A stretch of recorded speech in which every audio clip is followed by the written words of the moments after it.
அன்பு, சேவை என்ற மூன்றும் கொடுத்தார். அதன் உள்ளத்திலே வீடு கட்டி தான் விட்டார். ஒரு துணை இல்லாமல் வந்ததெல்லாம் பாரமுடிந்தை, நன்றி உள்ள உயிர்களெல்லாம் பிள்ளை நானடா. ஸ்ரீதரைத்தான் இந்த படத்துக்கு வசனம் எழுத பீம்சிங் அழைத்தார். ஸ்ரீதர் தனக்கு இருக்கிற அதிகபட்ச வேலையினால என்னுடைய உதவியாளர் கே.எஸ். கோபாலகிருஷ்ணன் நன்றாக எழுதுவார், அவரை பயன்படுத்தி சிக்கனத்தை பற்றி எங்களாண்ட வந்து பேசிட்டீங்க, அவங்கவுங்க சிக்கனத்தை பற்றி தெரியாதா அப்படின்னு கொஞ்சம் குரல் உயர்த்தி தன்னுடைய மாமனார்கிட்ட பேசுவது. அது நான் வேறு ஏற்கனவே காட்டின வழி தான் இவனுக்கு கல்யாணம் பண்ணி வச்சது, இதில் உனக்கு எங்கெங்கே நான் நல்ல வழியை காட்டுறது அப்படின்னு அவள் அழுதுண்டே போகிறாங்க. எங்கிருந்தோ வந்தான் இடைச்சாதி நான் என்றான், இவனை யான் பிறவே என்ன தவம் செய்து விட்டேன்.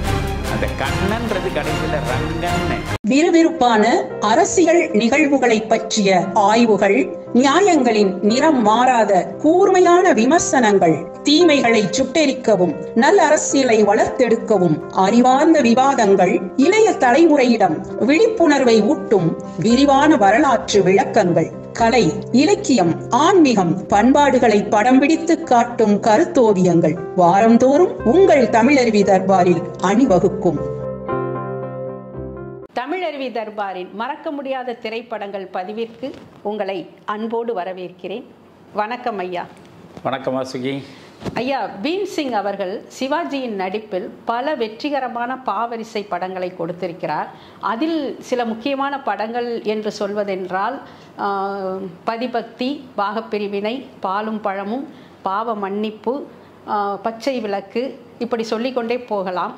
அதில் படிக்காத மேதை படம் கூட ஒரு வெற்றிகரமான படமாகத்தான் இருந்திருக்கிறது. 1960, 61 இந்த 2 ஆண்டுகளில்தான் சிவாஜி கணேசனுடைய ஆகச்சிறந்த படங்கள் வெளிவந்ததாக நீங்கள் முந்தைய பதிவில் சொல்லியிருந்தீர்கள். முந்தைய பதிவில் பாசமலர், பாவ மன்னிப்பு, பாகப்பிரிவினை இந்த 3 படங்களை பற்றியும் நீங்கள் பேசியிருக்கிறீர்கள். இந்த படங்கள் அனைத்துமே குடும்ப உறவுகளின் பெருமையை எடுத்து செல்லக்கூடிய படங்களாக இருப்பதால் தான் அதில் அதிக ஈடுபாடு கொண்டு அதை பற்றி நான் பேசினேன் என்று சொன்னீர்கள். அப்படி பார்த்தால் இந்த படிக்காத மேதை படம் கூட குடும்ப உறவுகளின் பரிமாணத்தை வெகு அழகாக எடுத்து காட்டுகிற ஒரு படமாகத்தான் இருக்கிறது. இன்றைக்கு படிக்காத மேதை படம் குறித்தும் அதில் உள்ள சுவாரஸ்யமான பல காட்சிகள் குறித்தும் உங்களோடு பகிர்ந்து கொள்ளலாம் என்று நினைக்கிறோம். நீங்கள் கொஞ்சம் அந்த படத்தை பற்றி சொல்லுங்கள் ஐயா. ரொம்ப மகிழ்ச்சி வாசுகி. இயக்குனர் பீம்சிங் இயக்கிய ஆகச்சிறந்த படங்கள் என்று பார்த்தால் பாவரிசையில் ஒரு 10 படங்களை கூட நம்மால் சொல்லி விளக்க முடியும். நீங்கள் கொஞ்சம் யோசித்து பாருங்கள். பாகப்பிரிவினையை நீங்கள் எடுத்துக்கொண்டால் ஒரு கூட்டு குடும்பம் எப்படி சிதைகிறது, கூட்டு குடும்பமாக இருப்பதனால் எந்த அளவுக்கு நன்மைகள் விளையும், அதே கூட்டு குடும்பம் சிதைந்து விட்டால் என்னென்ன சீரழிவுகளை அது உருவாக்கும் என்பதை அந்த படத்தில் அற்புதமாக அவர் வெளிப்படுத்தி இருப்பார். பாகப்பிரிவினைக்கு பிறகு நீங்கள் பார்த்தால் பாசமலர். பாசமலரில் உடன் பிறந்தவர்களுக்கு இடையே இருக்கக்கூடிய அந்த உறவின் உன்னதம், தன்னுடைய தங்கைக்காக சகலத்தையும் துறந்து விடக்கூடிய ஒரு தியாக வாழ்வு, அதை வெளிப்படுத்தியதன் மூலம் ஒவ்வொரு குடும்பத்திலும் அண்ணனும் தங்கையும் உடன் பிறந்தவர்களும் எப்படி ஒருவர் மீது ஒருவர் அன்பை பொழிந்து இறுதி நாள் வரை வாழ வேண்டும் என்கிற உணர்வை ஊட்டிய படம் அது. நீங்கள் பாவ மன்னிப்பை பார்த்தால் மத நல்லிணக்கம், சமய நல்லிணக்கத்தை மையமாக வைத்து அந்த படத்தை மிக அற்புதமாக அவர் படைத்திருந்தார். இவற்றை விட இன்றைய வாழ்கால சூழலில் படிக்காத மேதை படம் மிகவும் பொருத்தமானது என்று நான் நினைக்கிறேன். இவற்றையெல்லாம் நமக்கு மாபெரும் திரைக்களஞ்சியங்களாக பீம்சிங்கும் அதில் நடித்தவர்களும் விட்டுவிட்டு போயிருக்கிறார்கள். இன்றைய சூழலை பாருங்கள். இது நுகர்பொருள் கலாச்சாரத்தில் முற்று முழுக்க மூழ்கி கிடக்கக்கூடிய ஒரு நிலை. எல்லாவற்றையும் அனுபவிக்க வேண்டும், எல்லா சுகங்களிலும் ஊறி திளைக்க வேண்டும். நான் அடையக்கூடிய சுகங்களுக்காக எதை வேண்டுமானாலும் இழக்கலாம். எந்த உறவுகளையும் நாம் வெட்டி எறிந்து விடலாம். நான், எனது, என் வாழ்க்கை என்ற அளவில் இன்றைக்கு சமூகம் சுயநலத்தில் சுருங்கிவிட்டது. இந்த நேரத்தில் தான் இந்த படத்தை பற்றி நாம் பேச வேண்டும் என்று நான் நினைக்கிறேன். இந்த படத்தினுடைய கருவே என்னவென்றால், ஒரு செல்வந்தனாக ஒரு மனிதன் இருக்கிற பொழுது அவனை சுற்றி சூழ்ந்து இருப்பவர்கள் எப்படியெல்லாம் அவனிடம் வளைந்தும் குழைந்தும் நடந்து கொள்கிறார்கள், அவனை எப்படியெல்லாம் ஆராதிக்கிறார்கள். அதே மனிதன் தன் நிலை தாழ்ந்து விட்டால் அவனை எந்த அளவுக்கு மனச்சான்றுக்கு இடமே இல்லாமல் புறக்கணிக்கிறார்கள் என்கின்ற இருவேறுபட்ட நிலைகளை மிக அற்புதமாக வெளிப்படுத்தி இருக்கிற படம்தான் படிக்காத மேதை. ஒரு படத்தில் கண்ணதாசன் ஒரு பாடல் எழுதியிருப்பார். பணம் இருந்தால் போதுமடா மடியிலே, ஐயா பாசம் என்ன நேசம் என்ன உலகிலே. அழகான பாடல் அது.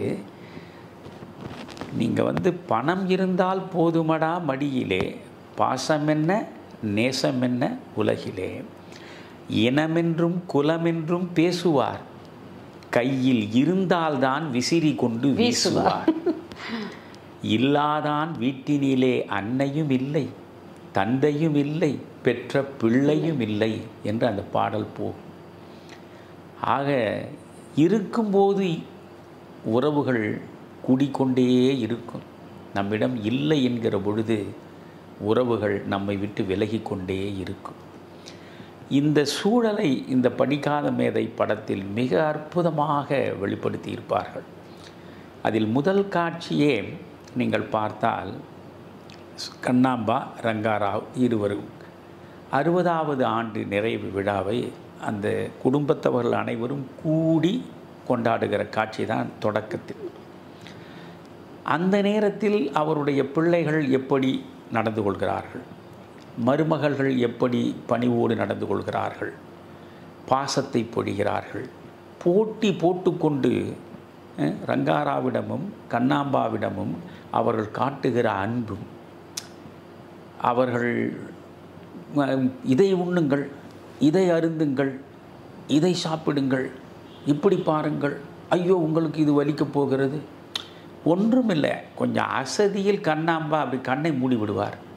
உடனே ஒரு 10 மருத்துவர்களை ஒவ்வொருவரும் ஓடோடி சென்று தொலைபேசி தொடர்பு கொண்டு 10 மருத்துவர் வரவழைப்பார்.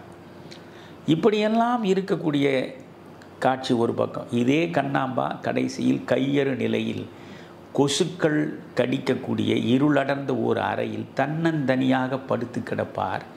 அவருக்கு ஒரு மருந்து வாங்கி தர வேண்டும் என்றோ, ஒரு மருத்துவனை அழைத்து வர வேண்டும் என்றோ அந்த வீட்டில் உள்ள பெற்ற பிள்ளைகளோ, அந்த பிள்ளைகளுக்கு வாய்த்த மனைவியரோ சிறிதும் கவலைப்பட மாட்டார்கள்.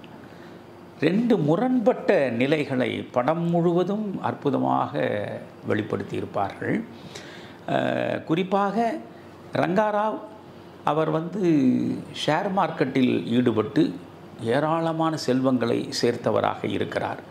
அப்படி ஏராளமான செல்வங்களை அவர் சேர்த்து வைத்திருப்பதனால் அத்தனை பிள்ளைகளும் அவரை சுற்றி சூழ்ந்து அப்படியே கண்ணில் இமை காப்பது போல் அந்த தாயிடமும் தந்தையிடமும் அவர்கள் நடிக்கிறார்கள். இயல்பாக இருப்பது என்பது வேறு, நடிப்பது என்பது வேறு. அங்கே உண்மையான பாசம் இல்லை. அந்த அவரிடம் இருக்கக்கூடிய செல்வம், அந்த செல்வத்தினால் இவர்களுக்கு கிடைக்கக்கூடிய பல்வேறு சுகங்கள், இந்த சுகங்களை தரக்கூடியது இந்த இருவருடைய செல்வம்தான் என்பதனால் தாயையும் தந்தையையும் போற்றி அப்படியே பாசத்தை பொழிவது போல் நடிக்கிறார்கள். ஆனால் ஒரு கட்டத்தில் ஒரு தொலைபேசி வரும். ஒரு நல்ல மகிழ்ச்சிகரமான சூழலில் ரங்காராவும் அந்த குடும்பமும் இருக்கும்போது ஒரு தொலைபேசி வரும்.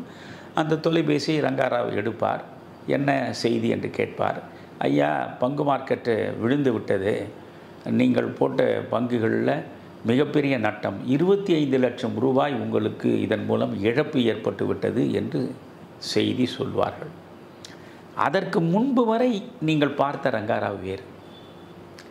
அந்த ரங்காராவினுடைய உருவம், அந்த கம்பீரம், அந்த தோற்றம், அதில் உள்ள பொலிவு, அதில் உள்ள பெருமிதம், அவருடைய நடை முழுவதுமே வேறு. இந்த 25 லட்சம் போய்விட்டது, இனி இதிலிருந்து இந்த குடும்பம் மீள முடியாத நிலையில் விழுந்து விட்டது என்று புரிந்த அந்த கணத்திலிருந்து இறப்பை அவர் தழுவுகிற வரையில் ரங்கராவினுடைய நடிப்பும் அந்த முகபாவங்களும் அதை வெளிப்படுத்தும் விதமும் அது வேறு ஒரு தளம். 2 எதிர்நிலைகளில் நின்று கொண்டு ஒரு பாத்திரத்தை பார்வையாளர்கள் முன்னாலே வடித்து காட்டுவது என்பது அவ்வளவு எளிதான காரியம் இல்லை. ரங்கராவிடம் நான் பார்த்து வியக்கக்கூடியது என்னவென்றால், எப்பொழுதுமே அவர் பேசுகிற வசனங்கள் ரொம்ப குறைவாக இருக்கும். மிக குறைந்த வசனங்கள், ஆனால் முகபாவங்கள் தான் 1000 செய்திகளை வெளிப்படுத்தும். அப்படிப்பட்ட ஒரு மகா கலைஞன். அந்த மகா கலைஞன் பல படங்களில் மிகச்சிறப்பாக நடித்திருக்கிறார். என்னை பொறுத்தவரையில் ரங்கராவினுடைய ஆகச்சிறந்த நடிப்பாற்றலை வெளிப்படுத்திய படங்கள் என்று பார்த்தால், ஒன்று முதலில் இந்த படிக்காத மேதையை தான் சொல்லுவேன். அதற்கு அடுத்து கற்பகம் படத்தை நான் KS கோபாலகிருஷ்ணனுடைய கற்பகம் படத்தை சொல்லுவேன். அதே போல் KS கோபாலகிருஷ்ணன் எடுத்த கண்கண்ட தெய்வம், அந்த கண்கண்ட தெய்வம் மாதிரியோ கற்பகம் மாதிரியோ ஒரு ரங்கராவுடைய பாத்திரத்தை வேறொருவர் நடித்துவிட முடியாது. அதே கண்கண்ட தெய்வத்தை மறுபடியும் KS கோபாலகிருஷ்ணன் சிவாஜி கணேசனை வைத்து எடுத்தார். ஆனால் ரங்கராவ் இடத்திற்கு சிவாஜி நிறைவு தரவில்லை. இத்தனைக்கும் நான் சிவாஜியை போற்றி பாராட்டி ஆராதிப்பவன் தான். ஆனால் நீங்கள் கண்கண்ட தெய்வத்தில் ரங்கராவினுடைய நடிப்பை பார்த்துவிட்டு பிறகு சிவாஜியின் நடிப்பை பார்க்கிற பொழுது அந்த பாத்திரமாக இயல்பாக அப்படியே நம் கண் முன்னால் வாழ்ந்து காட்டிய ரங்கராவுக்கு கொஞ்சம் குறைவாகத்தான் சிவாஜியினுடைய நடிப்பு இருக்கும். எனவே சிவாஜியையே வெல்லக்கூடிய ஆற்றல் மிக்க ஒரு அரிய கலைஞர் ரங்கராவ். அவருடைய பாத்திர வார்ப்பு இதில் அவ்வளவு அற்புதம். மிக குறைந்த காட்சிகளில் தான் வருவார். அந்த மிக குறைந்த காட்சிகளிலேயே நீங்கள் சிவாஜியும் ரங்கராவும் சந்திக்கக்கூடிய இடங்களிலெல்லாம் நடிப்பு போட்டி தான் நடக்கும். நானும் இந்த படத்தை பார்த்திருக்கிறேன் ஐயா. சிவாஜி, ரங்கராவ் இருவருமே தங்களுடைய நடிப்பு திறனை வெகு அழகாக இந்த படத்தில் வெளிக்காட்டியிருப்பார்கள். அதிலும் ஒரு படிக்காத பாமரனாக, கள்ளம் கபடம் இல்லாமல், சூதுவாது அறியாமல், ஒரு வெகுளியாக, ஆதரவற்ற இளைஞனாக, அந்த குடும்பத்தின் மீது அளவற்ற பாசம் வைத்திருப்பவராக சிவாஜி கணேசன் வெகு இயல்பாகவே அவருடைய உடல் மொழியாகட்டும் முக பாவனைகளாகட்டும் பார்த்து பார்த்து வியக்கும் வண்ணம் நடித்திருப்பார். அவருக்கு கொஞ்சமும் சளைக்காமல் தன்னுடைய மிடுக்கான நடிப்பால் ரங்கராவ் அவர்கள் சிவாஜிக்கு ஈடு கொடுத்திருப்பார். இருவரும் ஒருவருக்கொருவர் போட்டி போட்டுக்கொண்டு இந்த படத்தில் நடித்திருப்பார்கள். அதை நானே பார்த்திருக்கிறேன். இந்த படத்தில் அவர்கள் இருவரும் நடித்த பல காட்சிகளில் அவர்களுடைய நடிப்பாற்றலை வெளிப்படுத்திய எந்த காட்சிகள் உங்களை ஈர்த்தன? அதில் பல காட்சிகள் இருக்கின்றன. அதாவது அந்த குடும்பம் செல்வ நிலையில் இருந்து ரங்கராவ் தாழ்ந்து விட்ட பின்பு எப்படியெல்லாம் அவமானப்படுத்துகிறது, பிள்ளைகள் எப்படி புறக்கணிக்கிறார்கள், மருமகள்கள் எப்படி அலட்சியப்படுத்துகிறார்கள் என்பதையெல்லாம் காட்சி காட்சியாக அப்படியே நாம் பார்க்கிற பொழுது இன்றைய சூழலில் பல குடும்பங்களில் பிள்ளைகள் பெற்றோரை புறக்கணிக்கக்கூடிய அந்த நிலைமை அப்படியே நம் கண்முன்னால் தரிசனம் தரும். சமீபத்தில் கூட நான் ஒரு செய்தியை படித்தேன். நேற்றைக்கு முன்தினம்தான். தந்தையை சிறுவயதிலேயே இழந்து விடுகிறான். அந்த நிலையில் அந்த விதவை தாய் அரும்பாடுபட்டு கூலி வேலை செய்து அந்த பிள்ளையை நன்றாக படிக்க வைத்து ஒரு நல்ல வேலையில் அமரக்கூடிய அளவுக்கு உயர்த்துகிறாள். நல்ல வேலையில் அமர்கிறான். அவனுக்கு அவள் திருமணமும் செய்து வைக்கிறாள். திருமணமான சில நாட்களிலேயே அவன் தாயை தள்ளிவிடுகிறான். அந்த தாய் இருக்கக்கூடிய வீடு பழைய வீடு. இவன் தன்னுடைய வருமானத்தின் செழிப்பில் புதிய வீடு ஒன்றை வாங்குகிறான். அதற்கு பிறகு இந்த பழைய வீட்டின் மீது அவன் பார்வை திரும்புகிறது.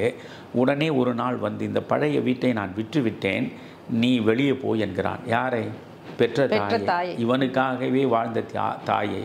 அவள் சொல்கிறாள், என்னை வெளியே போ என்கிறாயே, நான் எங்கே செல்வது என்றால், நீ எங்காவது போ என்று கழுத்தை பிடித்து இழுத்து வெளியே தள்ளிவிட்டு அந்த வீட்டினுடைய கதவை பூட்டிவிட்டு போய்விடுகிறான். அந்த இடத்திலேயே 3 நாட்கள் அந்த தாய் உணவில்லாமல் உறக்கம் இல்லாமல் விழுந்து கிடக்கிறாள். ஊர் மக்கள் பார்க்கிறார்கள். பார்த்த நிலையில் ஒரு சமூக ஆர்வலர் அந்த பெண்மணியின் தாளாத துயரத்தை கண்டு அவர் மனமிறங்கி அடைக்கலம் தந்திருக்கிறார் என்ற ஒரு செய்தியை நான் படித்தேன். இது ஒரு வீட்டில் அல்ல, இன்றைக்கு பல குடும்பங்களில் நடக்கின்றன. பணத்தை மையமாக வைத்துத்தான் இன்றைக்கு பாசமே இருக்கிறது என்பதை இந்த படத்தில் நீங்கள் காட்சி காட்சியாக பார்க்கலாம். அவற்றையெல்லாம் இன்றைய தலைமுறை பார்க்க வேண்டும் என்பது எனது ஆசை. ஒரு 2.25 மணி நேரம் அந்த படம் ஓடுகிறது.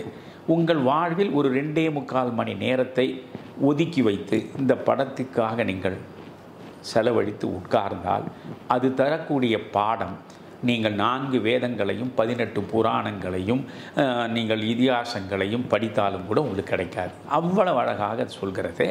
அவற்றையெல்லாம் படத்தை பார்த்து தெரிந்து கொள்ளட்டும். ஆனால் எனக்கு 2 காட்சி சொல்கிறேன். ஒரு காட்சி, இவர் விழுந்து விட்டார், போதுமான வருவாய் இல்லை. ஆனால் இந்த வீட்டில் இருக்கக்கூடிய இவருடைய பிள்ளைகள், இவருடைய மருமகள்கள், அவர்கள் போடுகிற ஆட்டமும் பாட்டமும் அப்படியே நீடிக்கின்றன. எந்த தேவையையும் அவர்கள் குறைத்து கொள்ளவில்லை. அவர்கள் அத்தனை வசதிகளையும் அனுபவிக்க வேண்டும் என்று தான் ஆசைப்படுகிறார்கள். அப்படியே அவர்கள் வாழ்கிறார்கள். ஆனால் இவற்றுக்கெல்லாம் ஈடு கொடுக்கக்கூடிய நிலையில் தனக்கு வருமானம் இல்லை என்று ரங்காராவ் தவிக்கிறார். அவருடைய தவிப்பை பார்த்து பார்த்து அவருடைய மனைவியாக நடித்திருக்கின்ற கண்ணாம்பா கண் கலங்குகிறார். இப்படியே நடக்கிறது. ஒரு நாள் இந்த சந்தியா தான் இந்த கேரக்டரில் வருகிறார். அவர் மூத்த மருமகள். அவர் என்ன செய்கிறார், ஏராளமான துணிமணிகளை கொண்டு வந்து போட்டு, ஒரு சலவை தொழிலாளி வருகிறார். அவரிடம் இதையெல்லாம் கொண்டு போய் ஒழுங்காக துவைத்து எல்லாவற்றையும் சலவை செய்து கொண்டு வா என்கிறார். அந்த மனிதன் சொல்கிறான், அம்மா ஏற்கனவே 40 ரூபாய் பாக்கி இருக்கிறதே, எல்லாம் கொடுப்பேன், ஏன் முதல்ல இதெல்லாம் எடுத்துன்னு போ அப்படின்னு சொல்லும்போது ரங்காராவ் அங்கே வருகிறார். அதாவது வாசுகி, நான் திரும்ப திரும்ப வேண்டி வேண்டி இந்த இளைய தலைமுறையிடம் கேட்டுக்கொள்கிறேன். இன்றைக்கு நீங்கள் பார்க்கிறீர்களே படங்கள், இந்த படங்களை பார்ப்பதால் உங்களுக்கு என்ன கிடைக்கிறது? போதை கலாச்சாரத்தில் நீங்கள் விழுவதற்கு அது வழிவகுக்கிறது. சரீர சதை மயக்கத்தில் நீங்கள் சிக்குவதற்கு அது வலை வீசுகிறது. இதை தவிர ஒரு கருத்தாழமிக்க, உங்களுக்கு பாடம் போதிக்கிறார் போன்ற அற்புதமான வாழ்வியலை உங்களுக்கு எந்த படமாவது சமீபத்தில் கொண்டு வந்து கொடுக்கிறதா? இந்த படத்தை கொஞ்சம் பாருங்கள். அந்த நேரத்தில் ரங்காராவ் வருவார். பணம் நிறைந்த மனிதனாக செல்வச் செழிப்பில் மிதக்கிற பொழுது ரங்காராவினுடைய கம்பீரம், அவருடைய வாழ்ந்த வாழ்க்கை அது ஒரு பக்கம்.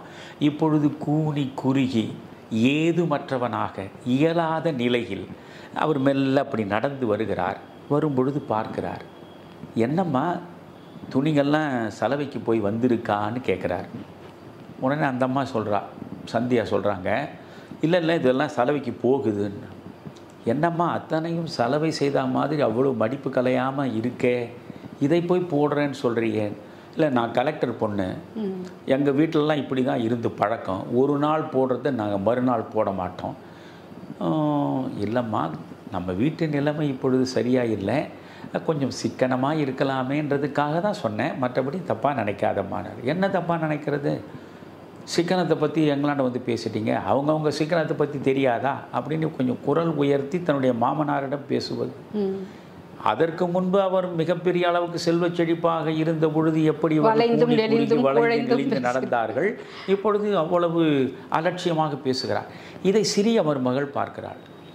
பார்த்துவிட்டு வியப்போடு அவள் வந்து பெரிய மருமகளிடம், என்ன நீங்கள் அக்கா மாமனாருக்கு முன்னால் இவ்வளோ தைரியமாக அலட்சியமாக பேசுனீங்க, பின்ன என்னடி நமக்கு வந்து சிக்கனம் போதிக்க வந்துட்டார் இவர் முதல்ல அவர் சிக்கனமாக இருக்கணும் இல்லைன்னு சொல்லும்போது அவர் மாடிப்படி ஏறுவார்.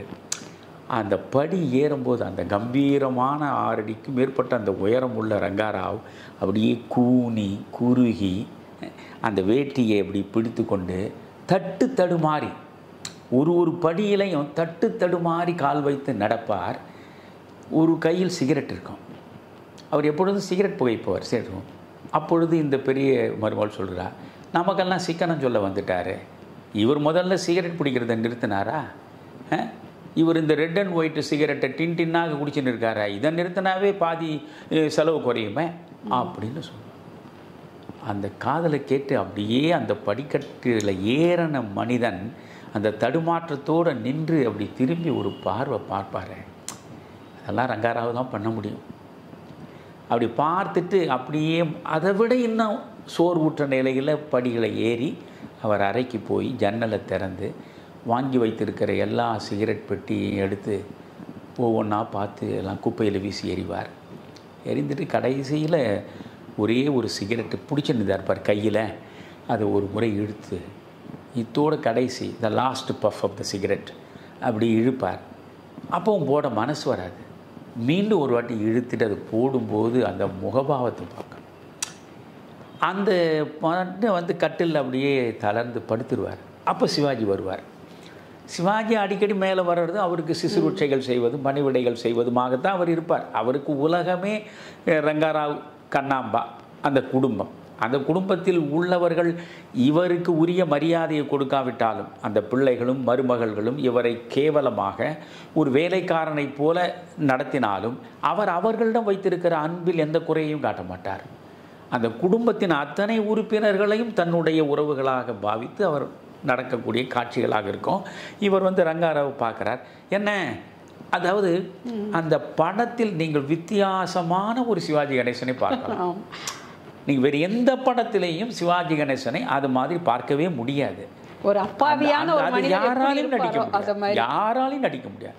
அந்த அப்பாவித்தனம், அது வெகுளியாக எந்த கள்ளமும் கபடமும் வஞ்சமும் இல்லாத ஒரு மனம், அன்பை தவிர வேறு எதுவும் இல்லை. அன்பு, சேவை, உண்மை, இதை தவிர எதுவும் இல்லை. அப்படி இருக்கக்கூடிய அந்த சிவாஜி வந்த உடனே, என்ன ரொம்ப டல்லாக இருக்கீங்க, என்ன விஷயம், சிகரெட் வேணுமா அப்படின்னு கேட்டுட்டு உள்ளே போய் அந்த சிகரெட் இருக்கிற இடத்த பார்த்தா காலியாக கிடக்கும். என்ன சிகரெட்டை காணோம்? இல்லைப்பா, நான் சிகரெட்டை நிறுத்திட்டேன். சிகரெட்டை நீங்கள் நிறுத்துறதா? அது எப்படி நிறுத்த முடியும்? இல்லைடா, சிக்கனமாக இருக்கணும்னு முடிவு பண்ணேன், அதனால் நிறுத்திட்டேன். இல்லை, இது யாரோ உங்களை வந்து எதையோ சொல்லி புண்படுத்தியிருக்காங்க, இருங்க நான் பார்க்குறேன்னு சொல்லிட்டு அங்கேருந்து கோபமாக போவார், போய் பிரச்சனையை உருவாக்குவார். அதுபோல் சின்ன சின்ன காட்சிகள் ரங்காராவ், சிவாஜி கணேசனம் சந்திக்கிற இடங்கள் எல்லாமே சிறப்பாக இருக்கும். ஆனால் அந்த படத்திலேயே நம்ம அத்தனை பேரையும் நெகிழச் செய்கிற, என்னை பொறுத்தவரை 2 காட்சி தான் வாசிக்கும். அதில் ஒன்று சிவாஜி ரங்காராவ், இன்னொன்று வெறும் ரங்காராவ். இந்த 2 காட்சிக்கு ஈடு இணை கிடையாது. இவர் வந்து அவருடைய சிவாஜி கணேசனுடைய மனைவியாக சவுகார் ஜானகி, அந்த சவுகார் ஜானகியை ரொம்ப கேவலமாக இந்த 2 மருமகள்களும் நடத்துவார். அத்தனையும் அந்த பெண்மணி தன்னுடைய கணவனுக்காக தாங்கி கொண்டு அந்த கொசுக்கடியில் இருளடர்ந்த அந்த அறையில் எந்த அடிப்படை வசதியும் இல்லாத நிலையிலும் தன் கணவனுக்காக சகலத்தையும் விட்டு கொடுத்து வாழக்கூடியவளாக இருக்கா. ஆனால் ஒரு கட்டத்தில் அவளை வந்து திருடி என்று சொல்லி அவள் மீது திருட்டு பட்டம் கட்டுகிறார். உடனே அவள் கண்ணாம்பாவிடம் கதறி கதறி அழறா. எவ்வளவோ அவமானங்களை நான் வந்து இந்த குடும்பத்தில் நான் சகிச்சுன்னு இருந்துட்டேன், ஆனால் என்னால் இனி தாங்க முடியாத அளவுக்கு இந்த திருடி பட்டம் வந்திருக்கு, இதை வந்து என்னால் தாங்க முடியலை அம்மா அப்படின்னு அழறா. எனக்கு வேறு வழி காட்டுங்க அம்மா அப்படின்றா. அப்போ வந்து நான் வேறு ஏற்கனவே காட்டின வழி தான் இவனுக்கு கல்யாணம் பண்ணி வச்சது, இதில் உனக்கு எங்கேருந்து நான் நல்ல வழியை காட்டுறது அப்படின்னு அவள் அழுதுண்டே போகிறாள்.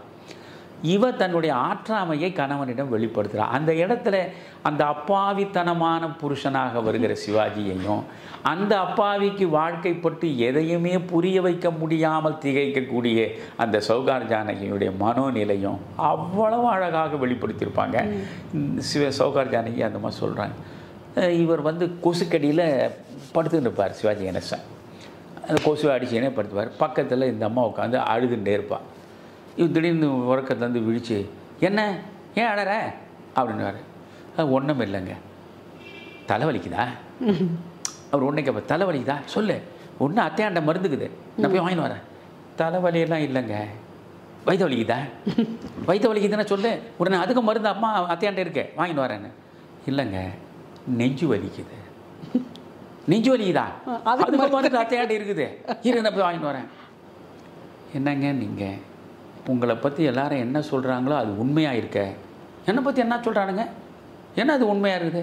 இல்லை உங்களை எல்லாரும் பைத்தியன்றானுங்க, உங்களுக்கு ஒன்றுமே தெரியாதுன்றானுங்க. எவன் சொன்னான் என்ன போய் பைத்தியம்னு, என்ன போய் ஒன்றும் தெரியாதவன்னு பார், நாளைக்கு கூட ரோலரை நான் வந்து என் மேலே ஏற்ற போகிற ஷோவில் நான் போய் பங்கேற்க போகிறேன், என்ன மாதிரி உடம்பை வச்சுருக்க என்னை பற்றி அவன் சொல்கிறேன். அவன்லாம் அப்படி தான் சொல்லுவானுங்க.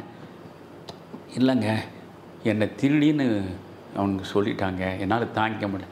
அதை பற்றி நீ ஏன் கவலைப்படுற? என்னை கூட தான் முட்டாளுன்றானுங்க, என்னை முரடன்றானுங்க. நான் அதுக்காக கவலைப்படுறேன்னா நான் சிரிச்சினே போகிறேன். இவன் சொன்னால் நான் முட்டாள் ஆகிடுவேன்னா அதுபோல் நீ திருடி ஆகிடுவியா? நீ இதுக்காக நீ கவலைப்படக்கூடாது அப்படின்னு நம்ம சொல்லும்போது, இல்லைங்க நீங்கள்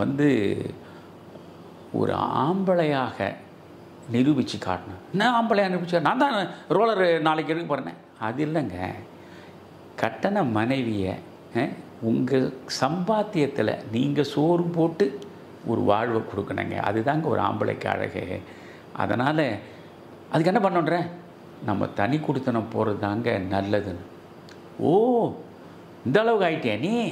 இதுக்கு தான் எப்போ பார்த்தாலும் நச்சி நச்சி நச்சின்னு அழுதுகினே இருக்கிறியா? நல்லா கட்டி வச்சானுங்கப்பா எனக்கு ஒரு பொண்டாட்டியை. எந்த நேரம் பார்த்தாலும் அழுது அழுது அழுது தண்ணி கொடுத்தன போனோம் தண்ணி கொடுத்தன போனோம். மறந்தன் அது நடக்காது. இந்த குடும்பத்தில் இருந்து என்னை பிரிக்கணும்னு நினச்சேன்னா அது நடக்கவே நடக்காது. அது மாதிரி சொல்லி அவளை கண்ணா பண்ணான்னு பேசுவோம். இந்த மாதிரி நீங்கள் சொல்கிறேன்னா எனக்கு சாவறதை தவிர வேறு வழி இல்லை. நல்லா சாவு. அந்த இடத்துல சிவாஜி நடிப்பான், நல்லா சாவு, டம்க்கு டம்க்கு டம்க்கு டம்க்கு டம்க்கு டம்க்கு நச்சு நானே கொண்டு போய் போட்டு வரேன் உன்ன அப்படின்னும் போது அடப்பாவி இதை ரங்காராவ் தூரத்துலேருந்து பார்த்துடுவார். அந்த காட்சி வாசகி அதில் தூரத்தை பார்ப்பார். அடப்பாவி இப்படி ஒரு அப்பாவியாக இருக்கானே, அவன் மேலே திருட்டு பட்டத்தை இவளுங்கெல்லாம் சுமத்தியிருக்காளுங்க, அவளை வேலைக்காரியை விட மோசமாக நடத்துகிறாளுங்க, அவள் தன்னுடைய சுய கௌரவத்தை காப்பாற்றிக் கொள்வதற்காக ஒரு தனியாக இவனை அழைச்சும் போய் ஒரு குடும்பம் நடத்தணும்னு ஆசைப்படுறான். இது கூட இவனுக்கு புரியலை. நீ செத்து போனால் உனக்கு டம்க்கு அடித்து தூக்கி போவேன்னு இவனும் பேசுகிறானே, இந்த மடையனை நம்ம என்ன பண்ணுறது அப்படின்னு இவர் போய் அறையில் உட்காந்துன்னு அந்த சின்ன பேர பிள்ளைகளாண்ட அவனை கூப்பிட்டுன்னு வராங்க. இந்த பையனுங்க வருவானுங்க. கூப்பிட்றாரு அப்படின்னு, மாமா கூப்பிட்றாரு, இதோ வந்துட்டேன் அப்படின்னு போ. ஐயோ அற்புதமான காட்சி. நீங்கள் 100 முறை பார்க்கலாம். நான் பார்த்துருக்கேன். நான் ஒரு 100 முறை பார்க்கலாம். அப்படியே அந்த படி ஏறி வருவார். ஒரு ஒரு அப்பாவி, படிப்பறிவற்றவன், வாழ்க்கையில் நாசுக்கு என்று எதையும் அறியாதவன் வருமானம் இப்படி தலையை ஆட்டிக்கினேன் அந்த கையும் காலையும் அப்படி பண்ணி அந்த படி ஏறுறதே நீங்கள் பார்த்தீங்கன்னா, நீங்கள் புதிய பறவையில் எப்படி ஒரு படி ஏறுவார், பாரிஸ்டர் ரஜினிகாந்தாக கௌரவத்தில் எப்படி படி இறங்குவார், எப்படியெல்லாம் ஒவ்வொரு இடத்துல படி ஏறுறது, நவராத்திரியில் அவர் படி இறங்கும்போது எப்படி இறங்கார், அதெல்லாம் பார்த்துட்டு இந்த நடையை நீங்கள் பாருங்கள். அவ்வளவு அப்பாவித்தனமாக அவருக்கு தலையை எப்படி இப்படியே ஆட்டிங்கன்னு கையை காலை பண்ணிங்கன்னு ரங்காரவாண்ட போவார். இப்போ என்ன எதனா கூப்பிட்டீங்களாமே என்ன அப்படின்ட்டு போயிருக்கோம். டேய் நான் ஒன்று சொல்வேன், நீ செய்வியான். என்னது இப்படின்ட்டு தோல் செய்கிறேன், என்ன அவனை சொல்லுங்க. நீ போடா, அவ்வளோதானே, இதோ போகிறேன் அப்படின்னு புறப்படுவேன். டேய் இங்கே வாடா, நீ போடா, நீ உன் பொண்டாட்டியோட போடா. ஐய அப்போ நமக்கு புரியாது. என்னம்மாம்மா நீங்கள், நான் எப்போம்மாம்மா பொண்டாட்டியெல்லாம் அழைச்சிட்டு வெளியெல்லாம் போயிருக்கிறேன், நீங்கள் அத்தையோடு அனுப்பி வைங்க. டேய் அத்தை என்னடா, நீயும் உன் பொண்டாட்டியும் கொஞ்ச நாள் என் கண்ணு முன்னால் நிற்காம போங்கடா, போய் தொலைங்கடா அப்படின்னு ஆதங்கத்தில் அந்த ஆற்றாமையில் அப்படி பொங்கி வெடிப்பார் ரங்காராவ். ஆனால் அந்த நேரம் சிவாஜி, மாமா என்ன மாமா சொல்கிறீங்க, உண்மையாக போக சொல்கிறீங்களா மாமா, உண்மையாக போக சத்தியமாக சொல்கிறேன்டா, போங்கடா, நீ உன் பொண்டாட்டியோட போடா அப்படின்னு மறுபடியும் அவர் கத்துவார். என்ன மாமா சொல்கிறீங்க நீங்கள், ஏடா உனக்கு எல்லாத்தையும் அறிஞ்சிக்கிற மூளை இருக்கா இல்லையா? இருக்கு மாமா. உன் உடம்புல ரத்தம் ஓடுதா இல்லையா? ஓடுது மாமா. நீ ஆம்பளை தானடா? ஆமாம் மாமா. அப்போனா நீ இந்த பொண்டாட்டியை நீ வச்சு காப்பாற்ற அவ்வளோ ஈட்டு போ. அது மட்டும் முடியாது மாமா. அவ்வளோ அழகாக சொல்லுவார். அது முடியாது மாமா. ஏன்டா முடியாது? நான் தான் ஏற்கனவே சொன்னேன் மாமா, எனக்கு நீங்கள் கல்யாணம் பண்ணி வைக்கும்போதே மாமா என்னை வச்சு எப்படி நீங்கள் காப்பாற்றுறீங்களோ அதே மாதிரி நான் கல்யாணம் பண்ணிக்கினா அவளையே நீங்கள் காப்பாற்றுவீங்கன்னு உறுதிமொழி கொடுத்தா தான் நான் கட்டிப்பேன்னு சொன்னேன்ல. அப்போ நான் சொன்னது நீங்கள் சரின்னீங்கல்ல, இப்போ என்ன வெளியே போய் சொல்கிறீங்க? நான் போக மாட்டேன். இல்லை இல்லை நீ போய் தான் தீரணும். எங்கே மாமா நான் போகிறது? எங்கே போகிறது? எந்த இடத்துல போகிறது? எங்கேயாவது சாக்கடையில் போய் விடு, எங்கேயாவது போய் ஒரு இடத்துல போய் குடிசையில் போயிரு. ஏன் மாமா இவ்வளோ அரண்மனை மாதிரி இவ்வளோ பெரிய வீடு இருக்குது, இவ்வளோ பெரிய வீட்டை விட்டுட்டு நான் ஏன் மாமா வெளியே போனோம்? டேய் புரியாதவனாவே பேசுறியாடா பாவி, நீ போய் தொலைடா, நீ போயே ஆகணும்டா. அவனை திரும்பி மறுபடியும் வந்து போய் கிட்ட வருவார். மாமா எனக்கு யாரையுமே தெரியாத மாமா. உண்மையிலே வாசி அந்த காட்சியை பார்ப்போம் நான் கண்கலங்கி அழுவேன். எல்லாரையுமே நெகிழ செய்யக்கூடிய அந்த வசனங்கள் கூட அவ்வளோ அழகாக வெளிப்படும். அது அப்புறம் பேசலாம். எனக்கு யாரையுமே தெரியாத மாமா, என்னுடைய உங்களையும் அத்தையும் தவிர எனக்கு யாருமே தெரியாத மாமா. நான் எங்கே மாமா போவேன்? எங்கே போய் எப்படி மாமா நான் இருப்பேன்? என்னோட 10 பைசா கூட கிடையாது மாமா, என்ன போய் சொல்கிறீங்களே? எனக்கு தெரியாது, நீ போய் தொலை, நீ 2 பேரும் போய் ஆகும் அப்படின்னு. அப்படியா மாமா? அப்போ நான் கட்டாயம் போகணுன்னு சொல்லிட்டீங்களா? சரிங்க மாமா. அண்ணே ரங்காரா வெளியே போன்னு சொன்ன பிறகு இனி உண்மையாகவே அவர் சொல்கிறாரு நம்ம இந்த வீட்டில் இருக்கக்கூடாதுன்றது அவனுக்கு கொஞ்சம் புரியுறது. சிவாஜி கணேசன் அவருக்கு புரிஞ்சு வேக வேகமாக படிக்கட்டில் இறங்கி வரும்பொழுது கண்ணாம்பா வந்து எங்கடா போகிற அப்படின்னு அங்கே பொங்குவார் மனுஷன். ஒன்றுமே தெரியாத மாதிரி நடிக்கிறியா நீ? என்னை விட்டு வெளியே போக சொன்னதுக்கு நீ தானே சொல்லியிருக்க. நீ சொன்னதுனால தானே அவர் மாமா வந்து என்னை இது மாதிரி போக சொல்லியிருக்காரு. நான் உனக்கு கேட்குறேன், ஈவியறக்க இருக்கா உனக்கு? நீ பெற்ற பிள்ளைங்களெல்லாம் BA MA படிக்க வச்சியே, என்னை வந்து ஒன்றுமே படிக்காத மண்டா தானே என்னை ஆக்கி எதுக்கும் உதவாதவனை ஆக்கி விட்டேன். நல்லா இருப்பியா? அது இதன்னு அந்த அந்த அந்த பாசத்தையும் அந்த பிரிஞ்சு போகிறோமேன்ற அந்த ஆதங்கத்தையும் அந்த வார்த்தைகளில் அவர் வெளிப்படுத்துகிற போது அவர் காட்டுகிற உடல் மொழி, அந்த மாடுலேஷன் என்ன மாதிரியான நடிப்பு. அதை ஒரு ஒரு 10 நிமிடம் அந்த படம் முழுவதிலுமே இந்த 10 நிமிடம். அதுக்கப்புறம் சௌகார் ஜானகி அழைச்சிக்கின்னு அவர் வெளியேற வரைக்கும் அது வெளியேறுவார் வாசிக்கு. அவன் சௌகார் ஜானகி அழைச்சின்னு வெளியே போட்டுருவான்.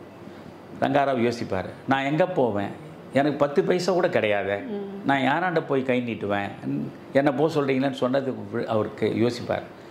உடனே அவருடைய பழைய கை கடிகாரம், இந்த காந்தி கடிகாரம் மாதிரி தொங்க வச்சுக்கிற மாதிரி கடிகாரம், அதை தேடி எடுப்பார். எடுத்த காட்சி அதோட முடியும். இவர் வந்து குதிரை வண்டியில் அடுத்த காட்சி சௌகார் ஜானகிகள் ஒரு ஏறி போகிறாரு. போகிற போது ரங்காராவ் கொடையை பிடிச்சிங்கன்னா அந்த எல்லாம் இழந்த ஒரு மனிதன் வயோதிகத்தில் தளர்ந்த நிலையில் நடந்து வர அந்த நடையும் அந்த கொடையை பிடிச்சிங்கன்னா அப்படியே வருவார். அப்படி வந்து இந்த வண்டியை மறித்து நின்று சௌகார் ஜானகி கூப்பிட்டு, லக்ஷ்மி நீங்கள் நல்லா இருக்கணும், நீ ரொம்ப நாளாக தனி கொடுத்தணும் நடத்தணும்னு நினச்ச உன் ஆசையை நிறைவேற்றுறதுக்கு தாண்டாம்மா நான் இந்த செஞ்சுருக்கேன். நான் ஒன்றே ஒன்று சொல்கிறேன், அவன் களிமண்ணுடாமா. அப்போ சிவாஜி வந்து அவர் கோபத்தில் மாமா என்னை வெளியே போக சொல்லிட்டாருன்னு முதுகு காட்டின்னு பின்பக்கமாக திரும்பி நின்று இருப்பார். ரங்காராவை பார்க்க மாட்டார். அவன் களிமண்ணுடாமா, அந்த களிமண்ணுக்கு உயிர் கொடுத்து அவனை ஒரு மனித உருவமாக கொண்டு வர வேண்டியது உன் கையில் தான் இருக்குடாம்மா, இந்த பணத்தை நீங்கள் வச்சுங்க. அதை கொடுக்குற அந்த காட்சி. அப்புறம் இவனை பார்த்து ரங்கா ஆனும்போது திரும்ப மாட்டார். அவர் இப்படி பின்னால் கை கட்டின்னு அப்படியே உடம்பு குலுங்கி ஆடுறது. டேய் ரங்கா என்னை மன்னிச்சிட்றா நீ. நான் அந்த இடத்துல அப்படி திரும்பி குழந்தை எப்படி வந்து தாயாண்ட விம்மி அது அழுது அது தோளில் ஐயோ. நீங்கள் வந்து அது 10,000 மணி நேரம் நான் சொன்னால் கூட அந்த ஒரு காட்சியில் அந்த சிவாஜி கணேசன் அந்த குலுங்கி அழற காட்சியும் ரங்காராவுக்கு நிற்கிற நிலையும், அதுக்கப்புறமா அழுதுன்னே சொல்லுவோம், சரி நீங்கள் நல்லா உடம்பை பார்த்துங்க, வெயிலாக இருக்குது, ரொம்ப நேரம் நிற்காதீங்க, நீங்கள் புறப்படுங்க, வேலைக்கு சரியாக சாப்பிடுங்க, நல்லா இருங்கோ, நீங்கள் நல்லபடியாக போங்க. அது அப்படி அந்த நேரத்திலையும் அந்த பாசத்தை அந்த பற்றை அந்த பக்தியை அப்படியே வெளிப்படுத்தினோன்னா நீங்கள் போங்க வெயிலாக இருக்குது, நீங்கள் சீக்கிரம் போங்க அப்படின்னு குதிரை வண்டியில் ஏறிடுவான். அப்போ அந்த கொடையை பிடிச்சின்னு இந்த வண்டி அவங்க போகிறது அப்படின்னு பார்ப்பார் ரங்காரா. அந்த காட்சி என்னை கண்கலங்க செய்த காட்சி, ஈடு இணையற்ற காட்சி. அது ஒன்று. அடுத்து வரிசை இடையில இருக்கோம். இடையில பிறகு அவருக்கு வந்து இனி வாழ்ந்து பிரயோஜனம் இல்லை என்ற ஒரு நிலையில் அவர் தள்ளப்பட்டுற பொழுது ரங்கனை நினைக்கிறார். அவனை நினைக்கிறாரு, இப்படி இருக்க குடும்பம். அந்த இடத்துல கண்ணாம்பாவன் அவர் சொல்லுவார், நாம் பெற்ற பிள்ளைகள் அதெல்லாம் செலவு கணக்கு. இந்த ரங்கம் ஒருத்தனை வளர்த்தமே அவன் தாண்டாமா வரவு கணக்கு. மற்றதெல்லாம் செலவு தான், பிள்ளைகள்லாம் செலவு தான், இவன் தான் நம்முடைய வரவு அப்படின்னு சொல்லுவார். அதுக்கு பிறகு அவருக்கு முடியாது. அதாவது முடியாதுன்னா அந்த வீடை ஏலம் போடுற நிலைமைக்கு வந்துடுது. அதை இந்த பிள்ளைகளாண்ட சொல்லும்போது எங்களுக்கு என்னடா கவலைன்ற மாதிரி ஒவ்வொருத்தனும் புறக்கணிச்சிருவானுங்க. அப்போ இந்த வீடு நாளைக்கு உன்னை கோர்ட்டில் கொண்டு வந்து நிறுத்துவேன்னு அவன் சொல்லிட்டு போவான். அந்த நிறைய சொன்னால் விரிவாக போவோம்.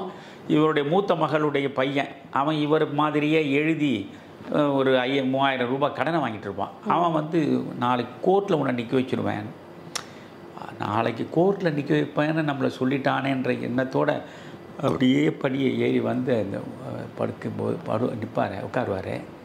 அங்கே பாரதியார் கவிதைகள் இருக்கும். அந்த கவிதைகளை பார்ப்பார். அந்த எங்கிருந்தோ வந்தான் இடைச்சாதி நான் என்றான் அந்த பாட்டு பின்னால் அப்படியே ஒலிக்கும். வாசுகி எவனாலே நடிக்க முடியாது, எவனாலே நடிக்க முடியாது. ஒரு வார்த்தை கிடையாது, பாட்டு பின்னால் ஒலிக்கும். ஒரு வரிக்கும் ரங்காராவ் காட்டுகிற முகபாவம். நீங்கள் படமே பார்க்க விரும்பலைன்னா கூட என்னுடைய இந்த நண்பர்களுக்கு சொல்கிறேன், இந்த ஒரு பாட்டில் ரங்காராவை பாருங்கய்யா. அப்படி யாராவது நடிக்க முடியுமா இன்றைக்கு உள்ள தலைமுறையில் பாருங்கள். அப்படியே அந்த எங்கிருந்தோ வந்தான் இடைச்சாதி நான் என்றான் இங்கிவனை ஆண் பெறவே என்ன தவம் செய்து விட்டேன். அந்த கண்ணன்றது கடைசியில் ரங்கன்னு அது மாற்றி அந்த ஒரு வார்த்தை தான் மாற்றிருப்பாங்க. மற்றபடி மகாகவி பாரதியார் பாடல் அதில் ரங்கா ரங்கா ரங்கான்னு கடைசியில் முடிகிற போது இந்த நெஞ்சை பிடிச்சிக்கின்னு அவர் நடக்கிறதும், நடந்து முடியாத நிலையில் அந்த படுக்கையில் உட்கார்றதும், உட்கார்ந்தும் முடியாத நிலையில் மெல்ல தலையை சாய்க்கிறதும், சாய்ந்து அப்படியே பொட்டுன்னு உயிர் விடுறதும், அந்த கண்ணாடி கீழே விடுறதும், அது என்ன காட்சியாக இது. அதில் ரங்காராவுடைய ஒரு ஃப்ரேமும் அந்த ஈடு இணை கிடையாது வாசன். அது நான் ரொம்ப ரொம்ப நெகிழ்ந்து ரசித்த காட்சி. அதான் நீங்கள் சொன்னது போல் அந்த பாரதியாரோட பாடல் எங்கிருந்தோ வந்தான் இடைச்சாதி நான் என்றான், அதை சீர்காழி கோவிந்தராஜன் ரொம்ப உருக்கமாக பாடியிருப்பார். அந்த பாடலை நீங்கள் சொன்ன மாதிரி அந்த காட்சியோடு இணைந்து பார்க்கும்போது கலங்காதவர்கள் கண்கள் கூட கலங்கும். அந்த அளவுக்கு ரங்காராவுடைய நடிப்பும் இருக்கும். ஐயா, இந்த படத்துக்காக மருதகாசி கவிஞர் கண்ணதாசன் கூட பாடல்கள் எழுதியிருக்கிறாங்க. இந்த படத்தில் உங்களுக்கு பிடித்த பாடல்கள் எது? அதுக்கு என்ன காரணம்? இந்த படத்தில் ஏறக்குறைய 8 பாடல்கள் நினைக்கிறேன். மருதகாசி அப்போ ரொம்பவும் புகழ்பெற்ற பாடலாசிரியராக இருந்தவர். பல நல்ல பாடல்களை மருதகாசி எழுதியிருக்காரு. கண்ணதாசன் 3 பாடல்கள் கண்ணதாசனுடைய 3மே அற்புதமான பாடல்.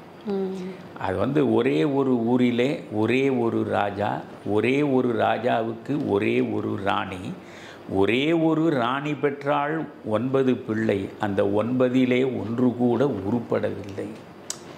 படித்திருந்தும் தந்தை தாயை மதிக்க மறந்தான், ஒருவன் படுக்கையிலே முல்லை வைத்து பார்த்து மகிழ்ந்தான், பிடித்த முயல் அத்தனைக்கும் 3 கால் என்றான், ஒருவன் பெண்டாட்டியின் கால்களுக்கு காவல் இருந்தான்.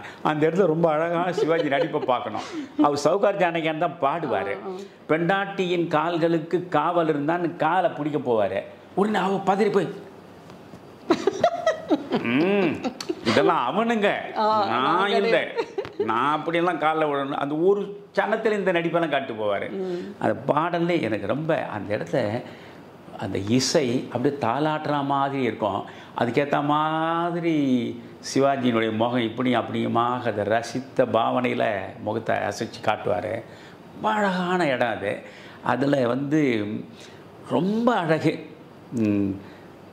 பிள்ளை பெற்ற ஒரு தந்தை ஒரு நாயை வளர்த்தார், பெற்ற பிள்ளைகளை விட அதுக்கு மேலே அன்பை காட்டினார்.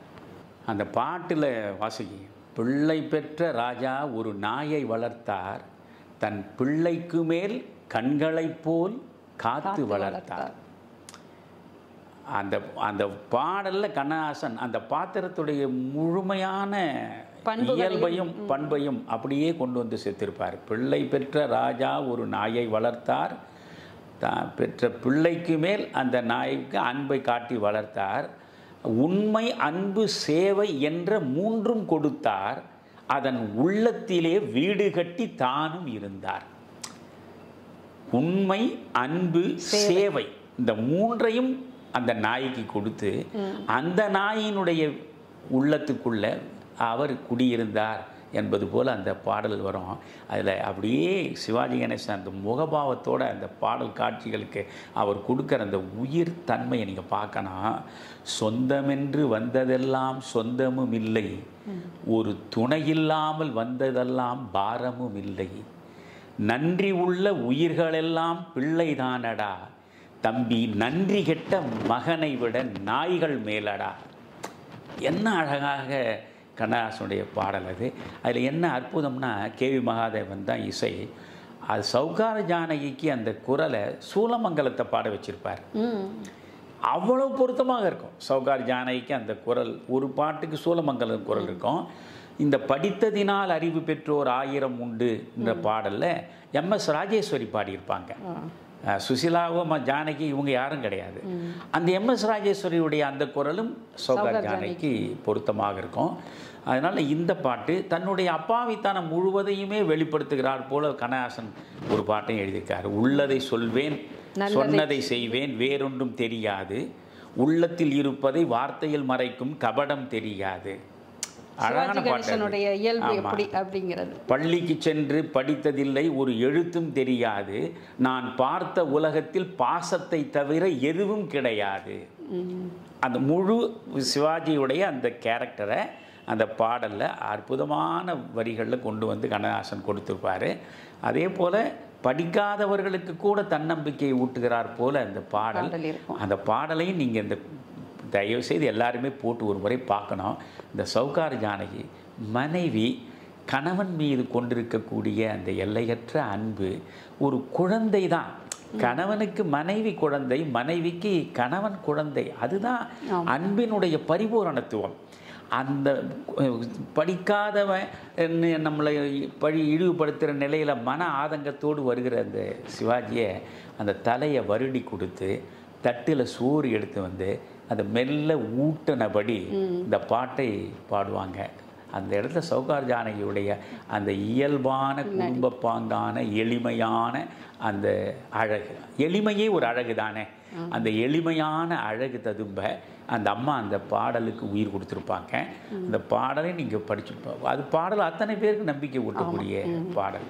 வாழை மரம் படித்ததில்லை, கனி கொடுக்க மறந்ததா, வான்முகிலும் கற்றதில்லை, மழை கொடுக்க மறந்ததா, சோலையெல்லாம் கற்றதில்லை, நிழல் கொடுக்க மறந்ததா, சுதந்திரமாய் பாடியாரும் குயிலும் பாடம் படித்ததா என்பது போல் அந்த பாடல் முழுக்க வரும். அது மாதிரி அவர் எழுதின பாடல்கள் மூன்று பாடல்களுமே மிக நல்ல முறையில் கேவி மகாதேவன் ஆர்ப்பாட்டம் இல்லாத ஒரு இசையில் அதை போட்டது. எங்கிருந்தோ வந்தான் பாட்டு என்பது உச்சம். அந்த உணர்ச்சிகளின் உச்சத்தை சீர்காழியினுடைய குரல்லையும் அந்த காட்சியில் சிவாஜி கணேசனை அந்த நண்பனாய், சேவகனாய், நல்லாசிரியனுமாய், அந்த ஒவ்வொரு வார்த்தைக்கு வார்த்தை சிவாஜியை அந்த பகவான் கிருஷ்ணனாக காட்டுற இடம். அந்த இடத்துல ரங்காராவ் ஒரு பரிபூர்ணமான பக்தி பரவசத்தில் அப்படியே முழந்தாளிட்டு வணங்கக்கூடிய நிலை, அப்படியே கிருஷ்ணன் விஸ்வரூபம் எடுத்து காட்சி தருகிறார் போல இடம். அந்த காட்சி அமைப்பு, அதில் சீர்காழியுடைய குரல், பாடல் எல்லாமே அழகு. அதில் இதில் நீங்கள் சொன்ன மாதிரி சௌகார் ஜானகி அவர்கள் வந்து ஒரு முக்கிய கதாபாத்திரத்தில் தான் நடிச்சிருக்காங்க. படிக்காதவனை ஒரு மேதையாக மாற்றுகிற ஒரு மனைவியாக, அடக்கமாகவும் பொறுப்பு உணர்வு அதிகமுள்ள ஒரு மனைவியாகவும், ஒரு ஏழை பெண்ணாகவும் வெகு அழகாக அவங்களுடைய நடிப்பை வெளிப்படுத்தியிருப்பாங்க. இப்போ என்னை பொறுத்தவரை இந்த இடத்த வாசிக்கு ஒரு செய்தியை நான் சொல்கிறேன். சௌகார் ஜானகியை பற்றி இவ்வளோ அழகாக சொல்கிறீங்கல்ல, இந்த படத்தில் சௌகார் ஜானகியை போடணும்னு தயாரிப்பாளரை விரும்பலை. புரியுதுங்களா? இந்த படத்தில் அந்த நேரத்தில் ரொம்ப பிரபலமாக இருக்கிற ரொம்ப அழகான சௌகார் ஜானகி ஒரு பேரழகின்லாம் சொல்ல முடியாது. ஒரு இயல்பான ஒரு குடும்ப பாங்கான முகம் அவங்களுக்கு. அதனால் ஒரு நல்ல அழகான கவர்ச்சிகரமான முகம் கொண்ட ஒரு கதாநாயகியை தான் போடணும் அப்படின்னு தயாரிப்பாளரும் மற்றவர்களும் சொன்னபோது கேஎஸ் கோபாலகிருஷ்ணன் வசனம் எழுதின கேஎஸ் கோபாலகிருஷ்ணன் தான் இந்த பாத்திரத்துக்கு மிகவும் பொருத்தமானவர் சௌகார் ஜானகி தான்.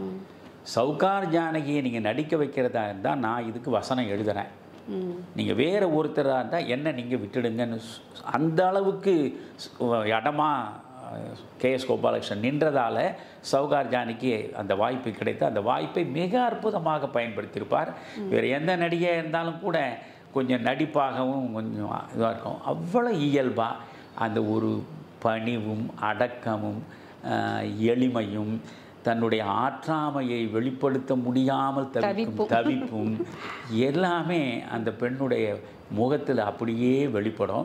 சௌகார் ஜானகி சிம்பிளி சூப்பர்னு ஆங்கிலத்தை சொல்லுவோம் பாருங்க, அது மாதிரி அது பொருத்தமான ஜோடி சிவாஜியும் சௌகார் ஜானகியும். இந்த படம் வெற்றி அடைகிறதுக்கு சிவாஜி கணேசன், ரங்காராவ் அவர்களுடைய நடிப்பு ஒரு பக்கம் இருந்தாலும் இதில் பேசப்பட்ட வசனங்களும் ரொம்ப முக்கியமானதாக கிடையாது. அது கேஎஸ் கோபாலகிருஷ்ணனை உதவியாளராக ஸ்ரீதரிடம் இருந்தார். ஸ்ரீதரைத்தான் இந்த படத்துக்கு வசனம் எழுத பீம்சிங் அழைத்தார். ஸ்ரீதர் தனக்கு இருக்கிற அதிகபட்ச வேலையினால் என்னுடைய உதவியாளர் கேஎஸ் கோபாலகிருஷ்ணன் நன்றாக எழுதுவார், அவரை பயன்படுத்தி கொள்ளுங்கள்னு சொன்னார். உண்மையிலேயே குடும்ப உறவுகளை மையப்படுத்திய படங்களுக்கு கேஎஸ் கோபாலகிருஷ்ணன், ஆரூர் தாஸ் இந்த 2 பேருக்கு இணையாக தமிழ் திரைப்பட உலகத்தில் வசனங்கள் எழுதியவர்கள் யாரும் கிடையாது. அதனால் கேஎஸ் கோபாலகிருஷ்ணன் தனக்கு வழங்கப்பட்ட வாய்ப்பை மிக அற்புதமாக பயன்படுத்தி கொண்டார். நீங்கள் ஒன்று பார்க்கணும் வாசுகி, சின்ன சின்ன வார்த்தைகள்லேயே அந்த வசனம் இருக்கும். இந்த இவனை ரங்காராவ் சிவாஜி கணேசனை விட்டு வெளியே போக சொல்லிடுவார். கண்ணாம்பா இவரெண்டு வருவாங்க, இவனை போய் வெளியே போக சொல்லிட்டீங்களே, அவன் என்னை கேட்குறான், நான் உன் பிள்ளைங்களை பிஏ எம்ஏ எல்லாம் படிக்க வச்சேன், என்னை எதையும் படிக்க வைக்காத மண்டாக்கிட்டியே, என்னை நான் வெளியே போய் என்ன பண்ணுவேன்னு கேட்குறான், என் இருதயமே புண்ணாயிடுச்சுங்க. அப்போ ரங்காராவ் சொல்கிறார், உனக்கு இருதயம் புண்ணாதான் ஆச்சு, என் இருதயத்தில் ரத்தமே வழி. அது ஒரு 2 வரி தான். அந்த 2 பேருடைய அத்தனை வலியையும் அந்த 2 வரியில் சொல்கிற மாதிரி.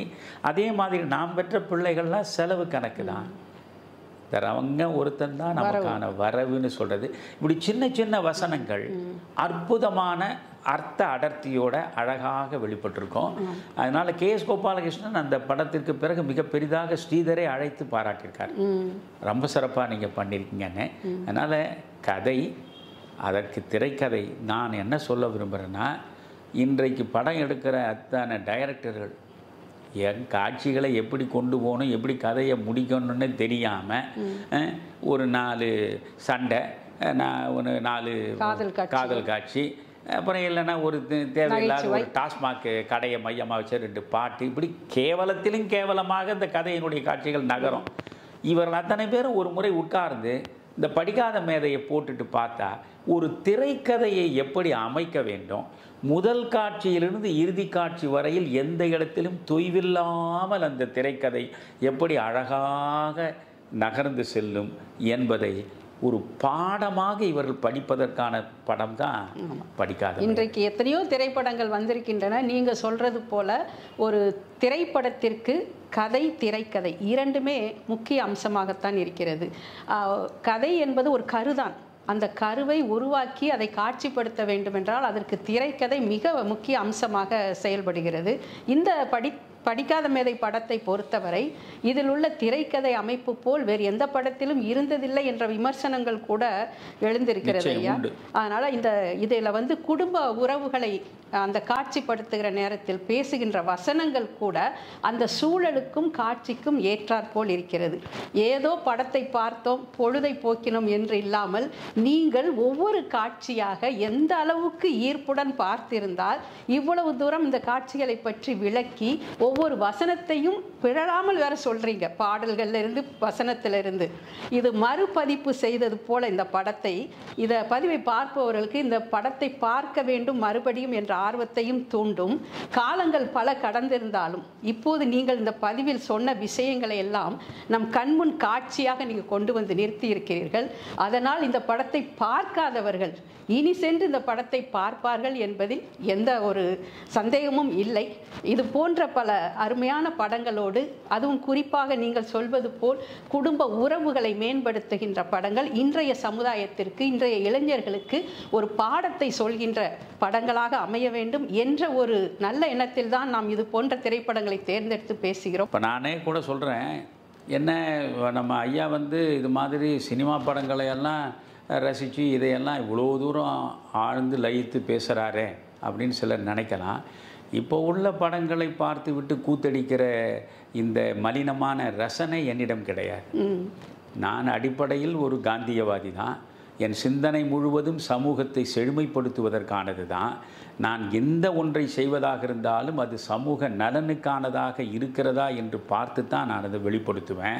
இப்போ நீங்கள் பாருங்கள், இந்த நம்முடைய தமிழறிவு தர்பாரையை எடுத்துங்க. நாம் எந்த நேரத்திலும் நீங்கள் சப்ஸ்கிரைப் செய்யுங்கள் அப்படின்னு நம்ம சொல்கிறது கிடையாது. நீங்கள் லைக்ஸ் போடுங்க நம்ம சொல்கிறது கிடையாது. நீங்கள் இந்த கியூஆரில் பார்த்துட்டு பணம் போடுங்க அப்படி எதையும் நம்ம சொல்கிறது இல்லை. நமக்கு எதுவுமே வணிகம் அல்ல. நம் வாழ்வில் வணிகத்திற்கு இடமே இல்லை.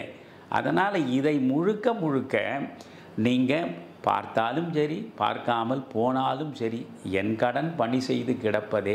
நான் எவற்றையெல்லாம் பார்த்து பயனடைந்திருக்கிறேனோ, எவற்றையெல்லாம் படித்து நான் என் அறிவை விரிவு செய்திருக்கிறேனோ, அது போன்றவற்றை பிறர் படிக்கவும் பிறர் பார்க்கவும் தேடி தேடி ராமனுக்கு சபரி கொடுத்ததைப் போல நான் கொடுக்கிறேன் என்பதை நேயர்கள் புரிந்து கொண்டால் போதும். ஓகே, மறுபடியும் வேறு ஒரு படத்தோடு அடுத்த வாரம் சந்திக்கலாம். நன்றி.